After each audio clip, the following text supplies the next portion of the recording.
జగిత్యాల జిల్లా కోరుట్ల నియోజకవర్గంలో ప్రజాపాలన ప్రగతి ప్రణాళిక 99 రోజుల యాక్షన్ ప్లాన్ ను ప్రారంభించారు మున్సిపల్ అధికారులు. తర్వాత మెట్పల్లిలో నూతనంగా ఎన్నికైన municipal chairman Limbadri, vice chairman Naresh బాధ్యతలు స్వీకరించారు. తర్వాత కోరుట్ల మున్సిపల్ అధికారుల ఆధ్వర్యంలో విద్యార్థులు, మహిళా సంఘాల సభ్యులతో కలిసి ర్యాలీ నిర్వహించారు. ఈ కార్యక్రమానికి కోరుట్ల కాంగ్రెస్ పార్టీ ఇన్ఛార్జ్ జువ్వాడి నరసింగరావు హాజరయ్యారు. సీఎం రేవంత్ రెడ్డి ప్రజాపాలనలో రాష్ట్ర అభివృద్ధి లక్ష్యంగా కార్యక్రమాలు జరుగుతున్నాయన్నారు జువ్వాడి.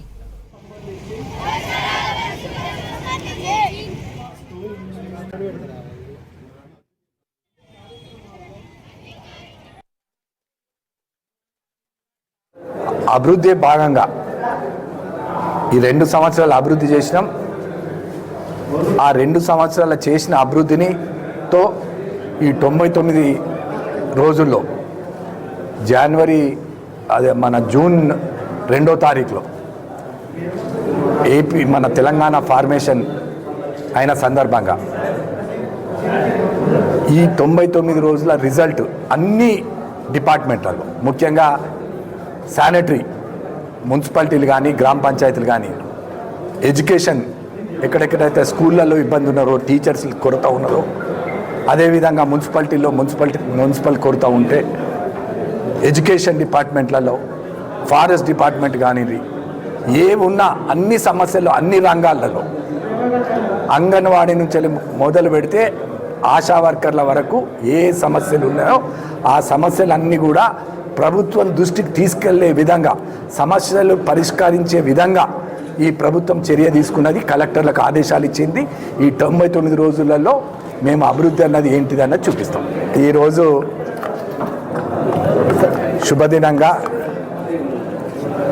మా మెట్పల్లి చైర్మన్ మైలారం లింబాద్రి గారు, అదేవిధంగా వైస్ చైర్మన్ ఓంకార్ నవీన్ గారు ఈరోజు మున్సిపల్లో వాళ్ళు ఛార్జ్ తీసుకోవడం జరిగింది. మొత్తం కూడా ఇప్పుడు ఎన్నికైన వాళ్ళంతా కూడా కొత్త ముఖాలు, కొత్త ఫేసెస్.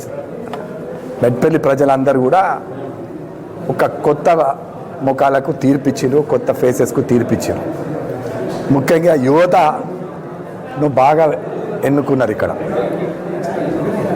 వైస్ చైర్మన్ కూడా చాలా చిన్న వయసులో వైస్ చైర్మన్ అయినాడు. అదే లింబాద్రి గారికి గతంలో వైస్ చైర్మన్గా పనిచేసిన అనుభవం ఉంది. ఇప్పుడు మున్సిపల్ చైర్మన్గా అభివృద్ధి కోసం మేము 17,80,00,000 రూపాయలు ఆల్రెడీ మేము మంజూరు చేసినాం. శంకుస్థాపనలు కూడా జరిగినాయి.